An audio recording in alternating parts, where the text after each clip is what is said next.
Siap? Siap. Assalamualaikum warahmatullahi wabarakatuh. Waalaikumsalam warahmatullahi wabarakatuh. Ya, Mas Boris. Pak Roy. Kurang.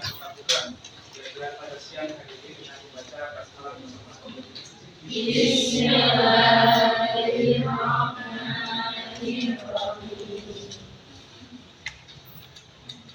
Oke, kita lanjut ya. Kita tadarus sama di halaman 101. Bisa dibuka buku paketnya.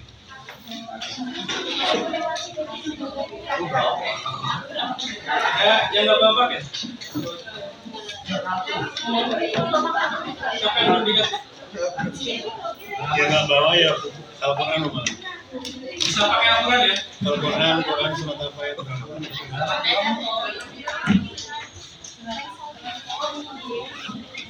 Baca Ali Imran ayat 104. Dalam 101. Di buku paket halaman 101 ya.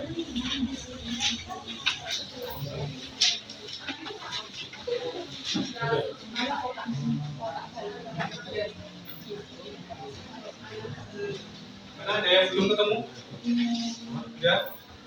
Sebelum materi biar bareng. Yang aturan sudah? Nah, sudah. Masnya belum yang belakang? Sudah. Surah Ali Imran 100. 104 ya. Kita mulai dari tahun.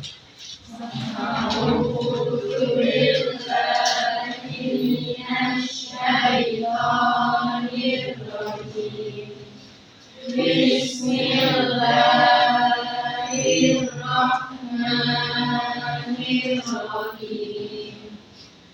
Waltakum minkum ummatun yad'una ilal khairi wa ya'muruna bil ma'rufi wa yanhauna 'anil munkar wa ulaika humul muflihun. Sadaqallahul Alim.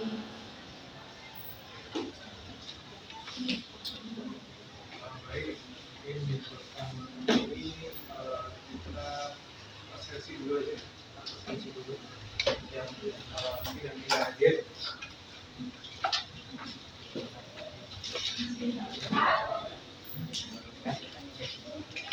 Adinda.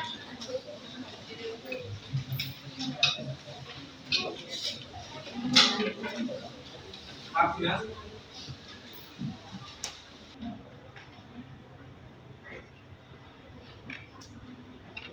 mungkin ya sholat.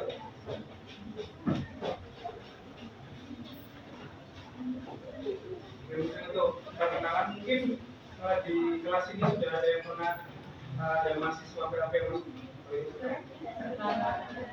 Dari akuntansi, dari belum. Dari akuntansi. Kita sudah tahu ya kalau di sini itu kami mahasiswa sedang melaksanakan kegiatan PLT. PLT itu apa mas? PLT itu adalah program pengenalan lingkungan sekolahan. Jadi kami mahasiswa UMS di sini ngajar dan juga belajar kurang lebih sekitar 4 minggu atau 1 bulan ya. Jadi kami di sini selain belajar, mengajar dan juga mengikuti seluruh kegiatan yang ada di SMK Negeri 1 Klaten. Perkenalkan, nama saya Dava Yusula, saya mahasiswa semester 6 ya, dari Prodi Pendidikan Agama Islam. Ada yang tanyakan mungkin dari pengenalan? Oke. Untuk pembelajaran di siang hari ini, karena kemarin belajar Al-Quran, di sini saya akan membawakan kalimat fikih. Untuk pertama, mungkin ada yang tahu ini gambar, ada yang kenal nggak dari yang sebelah kiri dulu deh. Siapa? Ustaz Abdul Somad.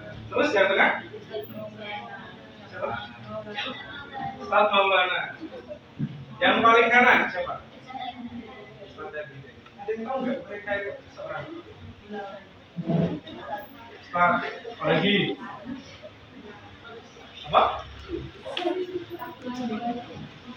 Mereka itu adalah seorang manusia. Itu juga betul. Oke, tapi mereka ini kita bisa sebut mereka dengan seorang pendakwah. Nah, untuk di sesi ini kita akan belajar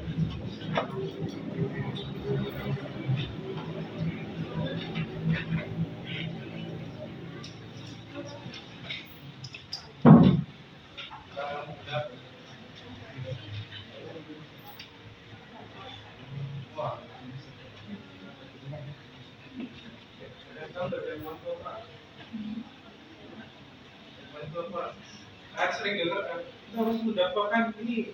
Nah, ada yang tahu nggak? Kan udah ya, misalnya Ustaz Abdul Somad, Ustaz Maulana, Ustaz Adi Drek itu seorang pendakwah. Dakwah ini apa sih? Dakwah itu ketika orang melakukan apa? Apa? Saya kasih gambar selanjutnya ya, dari kalian udah. Nah,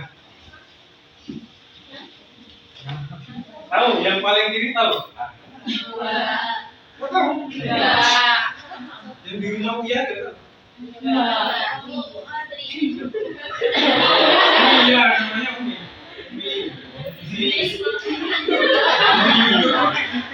Namanya Umi Yuyun ini.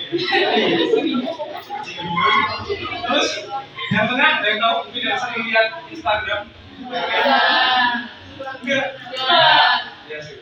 Tapi yang tengah ini dia umurnya baru 14 tahun. Ya sudah mungkin lihat, bisa lihat ini IG atau TikToknya namanya Hijaz 1453. Jadi ketika umur 14 tahun dia sudah mempunyai kurang lebih 100.000 lebih followers di IG ataupun di TikTok. Dan dia adalah seorang yang sering share konten-konten dakwah. Terus yang paling kanan, nggak tahu juga. Siapa yang tahu? Siapa? Namanya? Dari gambar ini, apa yang bisa kalian simpulkan dari 3 gambar ini? Nah ini ada gambar Umi, ada gambar Hijaz, terus ada gambar Pak Quraisy. Nah, apa yang bisa kalian simpulkan dari ketiga gambar ini?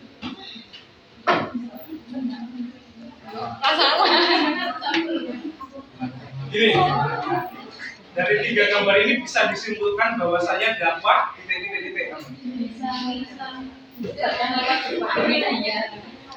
Dakwah bisa dilakukan titik. Berbagai media,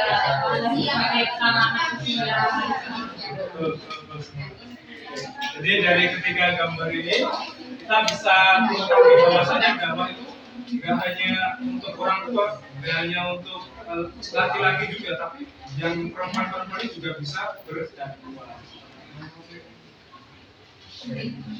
Lanjut. Lalu apa yang mendasari dakwah? Nah, dihapus dulu. boleh.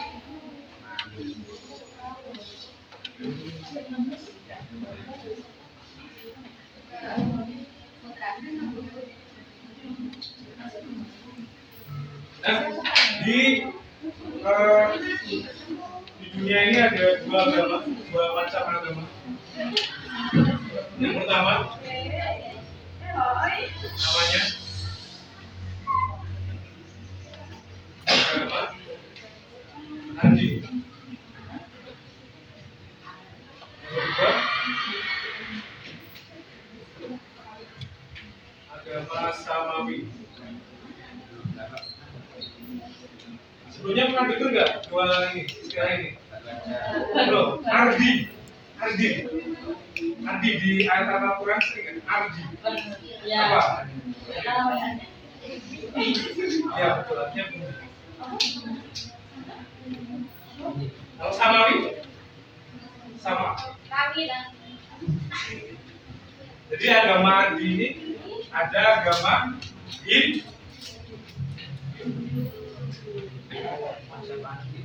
ada juga agama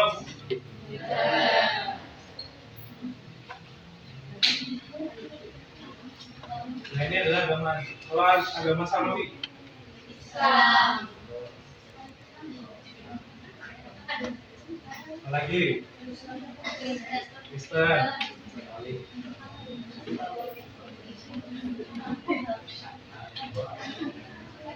Terus ada satu lagi.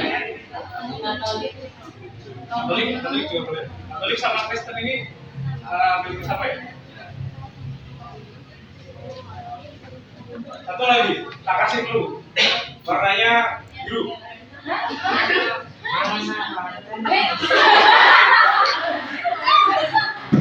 Biru. Ada bendera warnanya biru.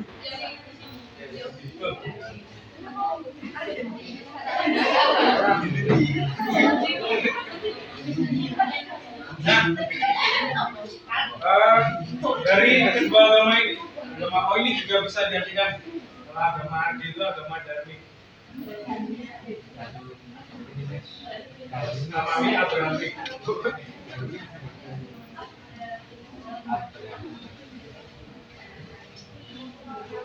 Nah, agama Ardi atau agama Darmi, Hindu dan Buddha ini berasal dari kebudayaan, berasal dari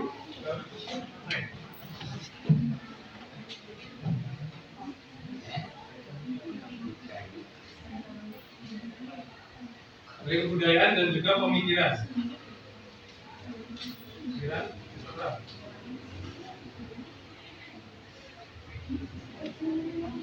Nah, kalau di agama Hindu ini berasal dari suatu kebudayaan yang berada di India sana. Dan Buddha, ini ada yang tahu nggak? Buddha itu dari pemikiran seseorang, dari namanya siapa? Ada yang tahu? Inisialnya S sama G. Si.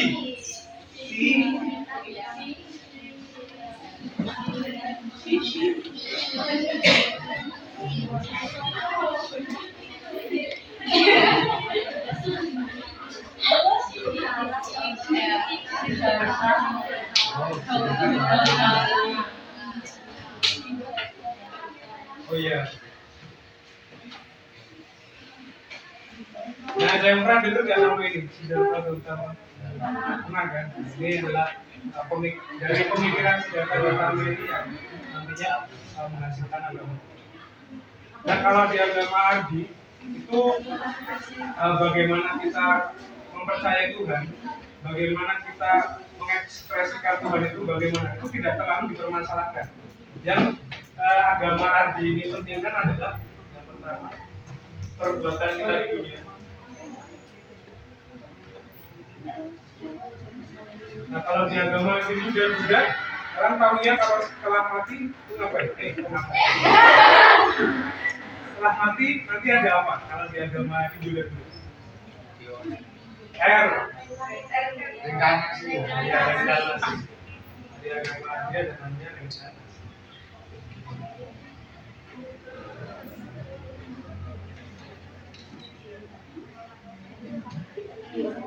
Nah, jadi kalau misalnya di dalam hati kita mau percaya Tuhan itu dalam bentuk bagaimana itu nggak masalah. Yang penting dalam perbuatan kita dalam kehidupan sehari-hari itu yang diperhatikan.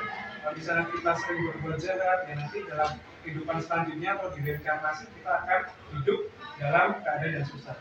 Begitu juga sebaliknya, apabila kita sering melakukan kebaikan, kita akan dihidupkan dengan kondisi yang begitu. Itu namanya. Atau namanya juga ada yang namanya karma pala. Itu yang bagaimana hubungan timbal balik dalam agama. Nah, kita lanjut ke agama Samawi. Agama Samawi ini ada dalam agama samawi ini, kalau ini ada perbuatan, kalau di ketiga agama ini, keempat agama ini, itu bagaimana kita mempercayai Tuhan, keyakinan kita akan Tuhan itu yang paling utama. Kita mau berbuat kayak gimana, kita mau berbuat baik, kita mau berbuat buruk, kalau kita nggak percaya Tuhan di keempat agama ini, itu nggak bakal masuk ke dalam surga. Dan keempat agama ini. Kalau di Islam itu ada namanya akidah, keyakinan, iman.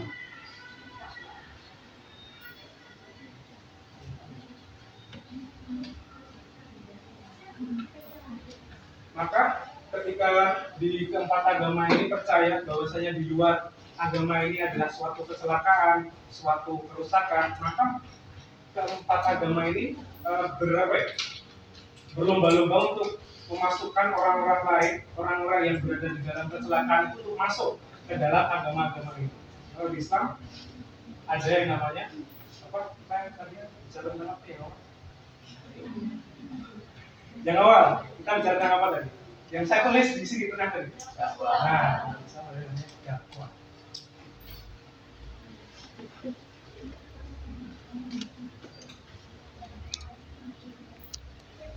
Kalau di Kristen ada kristenisasi dan macam-macam. Lanjut. Lalu apa yang dimaksud dakwah? Apa pengertian dakwah? Dakwah itu bisa disebut dengan penyeru, mengajak, memanggil manusia untuk berbuat kebaikan dan menjauhi. Jadi dakwah itu sebenarnya tidak cuma ketika dalam lisan saja, tapi juga bisa dalam bentuk perbuatan. Tiga, sempit. Kalau misalnya kita ngomong ini tidak disebut dakwah. Ketika ada kita mengajak perbuatan baik, itu namanya dakwah. Nah itu tercatat dalam yang kita baca tadi di surah Al-Imran ayat 104. Mungkin ada yang mau baca artinya? Memang yang belakang pojok kelihatan nggak artinya? Ya, baca ya. Dan hendaklah di antara kamu ada segolongan orang yang menyeru kepada kebajikan, menyuruh berbuat yang maklum, dan mencegah dari yang mungkar. Dan mereka itulah orang-orang yang beriman. Quran surat Al-Imran surat ketiga ayat 104. Mana sih? Baca apa? Bisa. Mana sih? Bisa. Di ayat ini ada dua hal yang penting, ada dua poin yang penting. Setelah baca artinya ada dua poin yang penting dalam dakwah.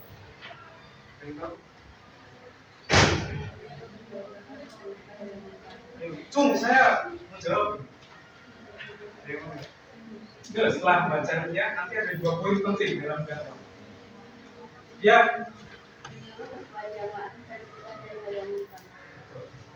Dalam dakwah ada dua poin penting.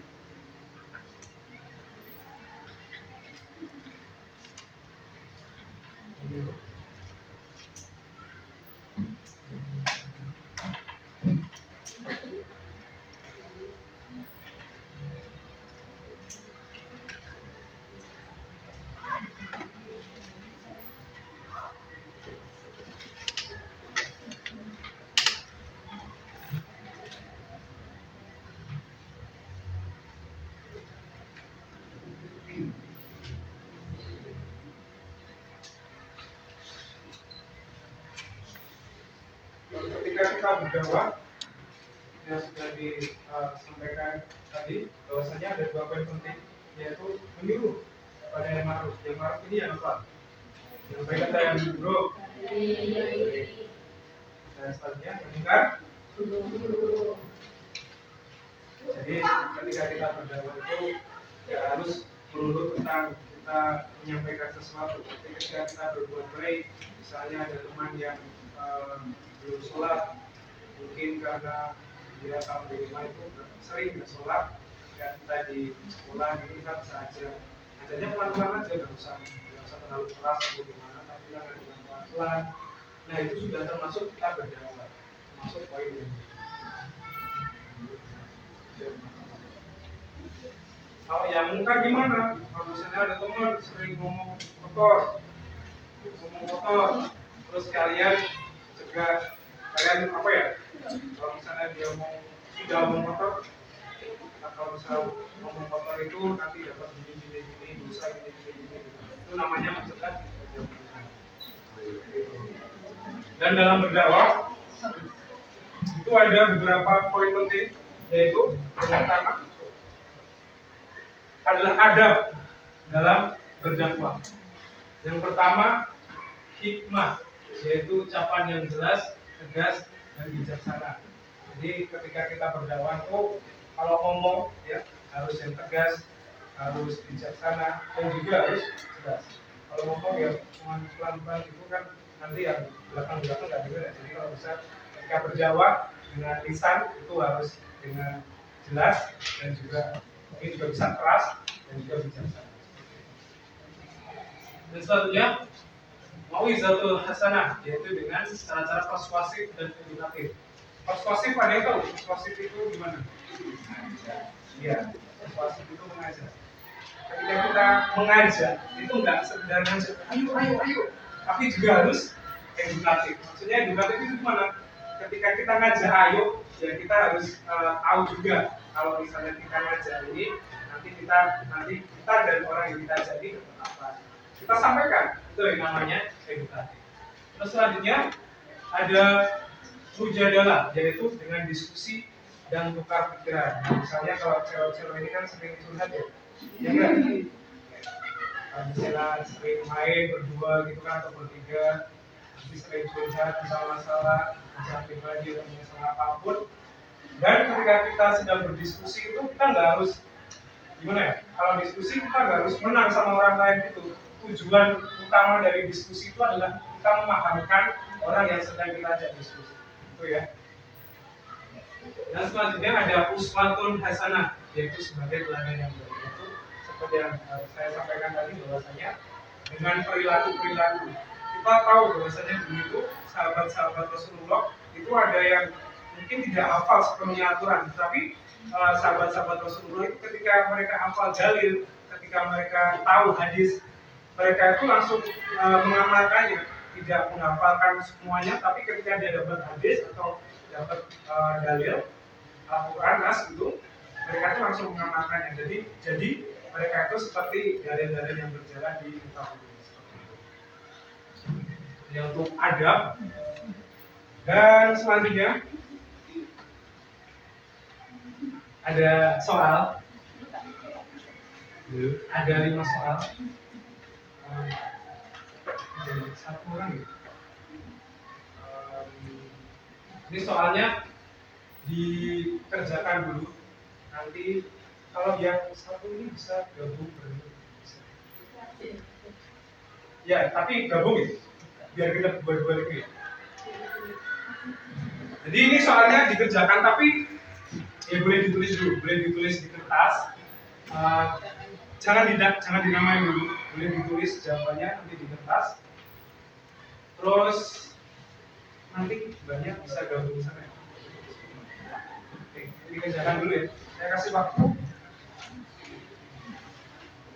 Ini jam 47. 15 menit cukup ya. Ini jawabannya udah ada di buku semua. Jadi tinggal lihat buku udah ada jawabannya.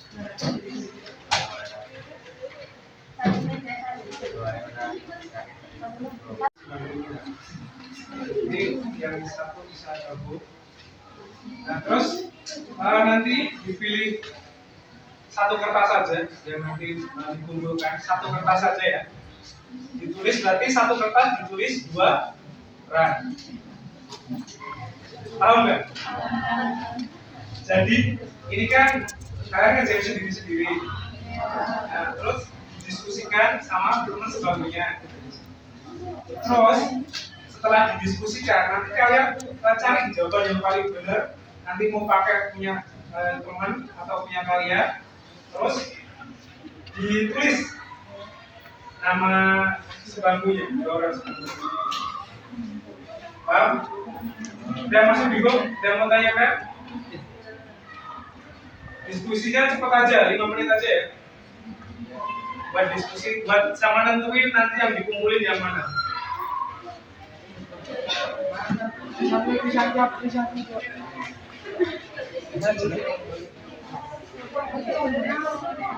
Oh, ya Allah.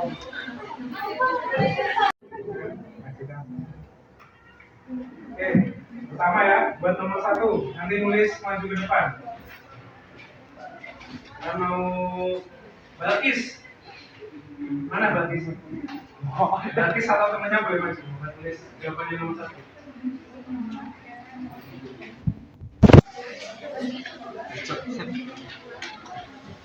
Masih kamu. Jadi gitu ya.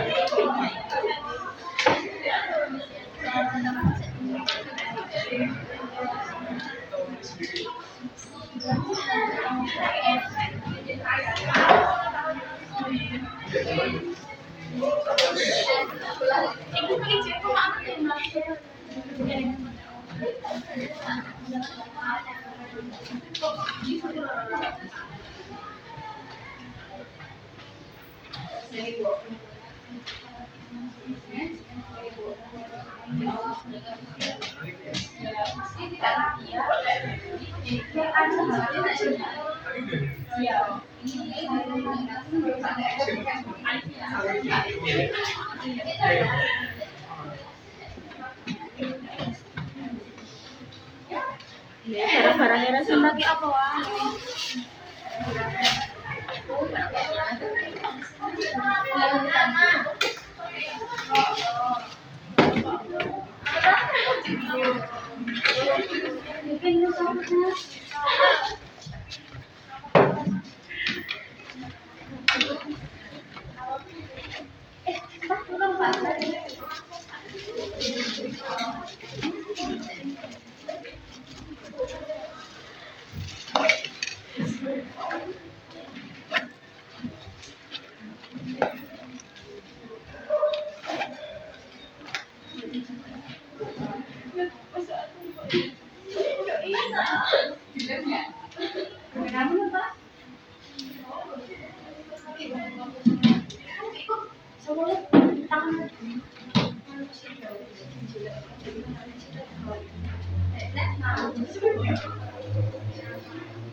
Oke, kita bahas ya.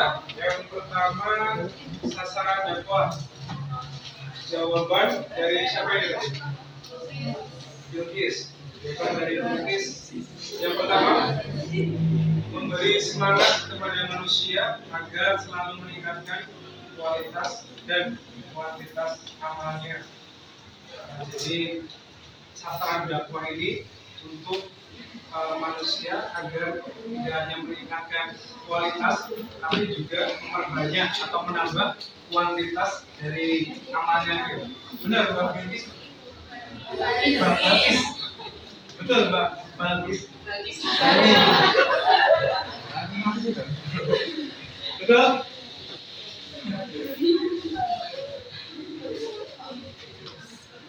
Selanjutnya mengubah jalan hidup yang tidak baik menjadi baik. Jadi mungkin kalau tujuan atau sasaran dakwahnya itu kalau misalnya ada orang yang belum berbuat kebaikan, nanti diajak ke kebaikan itu. Betul? Dia nggak atau punya rasa lain, Mbak Bilqis? Iya. Nggak tahu. Itu yang dimaksud mungkin seperti itu ya. Ketika kita berdakwah itu kita mengubah jalan hidup seseorang yang sebelumnya belum baik terus menjadi baik. Terus untuk tujuannya mengajak segenap manusia agar konsisten dan istiqomah. Jadi tidak hanya saat itu aja, tidak hanya dalam kurun waktu itu saja, tapi harus konsisten dan juga istiqomah. Jadi jangka panjang, gitu ya. Ya.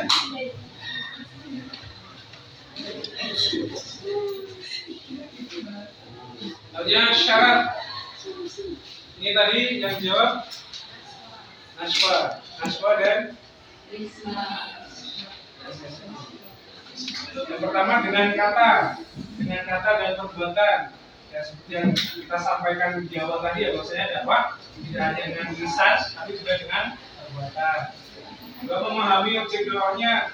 Misalnya kalau kita mendakwai orang yang nakal banget, itu enggak kita langsung pakai dalil itu enggak, tapi dengan pelan-pelan, dengan kita mencontohkan perbuatan baik.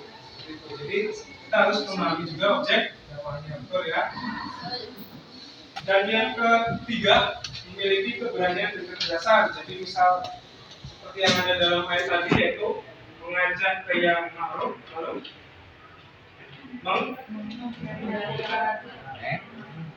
jadi ketika ada kebaikan, kita harus berani menegakkannya, dan kalau ada kejahatan atau keburukan, kita harus menghindari. Gitu ya.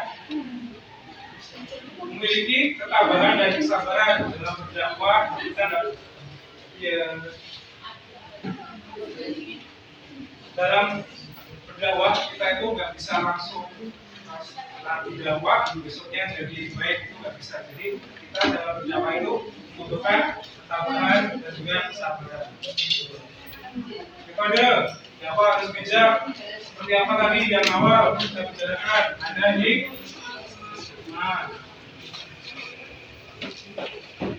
dari cara yang memaksa dengan cara yang bijaksana. Melakukan dakwah dengan berdialog, tujuannya tidak untuk menang tapi untuk memahamkan orang lain. Ketiga, dengan media dakwah masa kini, media elektronik. Media elektronik itu apa?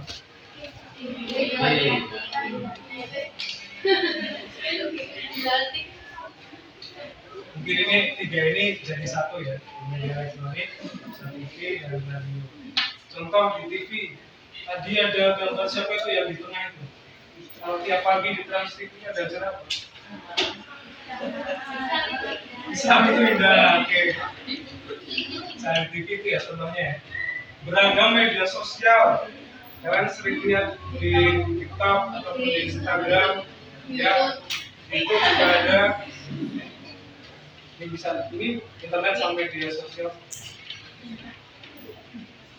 Yang nomor 4, hal yang diterapkan Rasulullah saat berdakwah. Yang pertama, lemah lembut, tidak keras dan tidak memaksa. Bermusyawarah, jadi tidak memutuskan sendiri, tapi Rasulullah ketika berdakwah itu selalu bermusyawarah dengan sahabat-sahabat yang lain. Lapang dada dan sabar, seperti yang disampaikan yang sana tadi. Kalau berdakwah itu harus sabar, nggak bisa semalam atau sehari langsung jadi baik, nggak bisa. Bertawakal, baik, oke. Dan ini yang kelima, strategi dalam berdakwah. Kalau ini dakwah secara formal itu maksudnya ketika kita mungkin khotbah ya, secara lisan maksudnya. Jadi harus ada yang pertama itu pembukaan atau pembukaannya dengan salam, dengan hamdalah, baca sholawat Nabi, dan harus juga ada isi. Isinya apa? Harus ada maksud dan tujuan, harus ada sasaran, dan juga harus ada materi. Jadi ketika kita berdakwah kita nggak boleh sak-sae. Tahu sak-sae? Sak-sae. Jadi harus ada materinya. Kalau misalnya saya lagi apa? Ini materinya kan dakwah. Nah, jadi kalau misalnya teman-teman nanti mau berdakwah dengan materi puasa, sholat, haji, itu bisa. Yang penting harus ada materi. Jadi nggak boleh sak-sae. Dan harus ada penutup. Penutup biasanya dengan doa.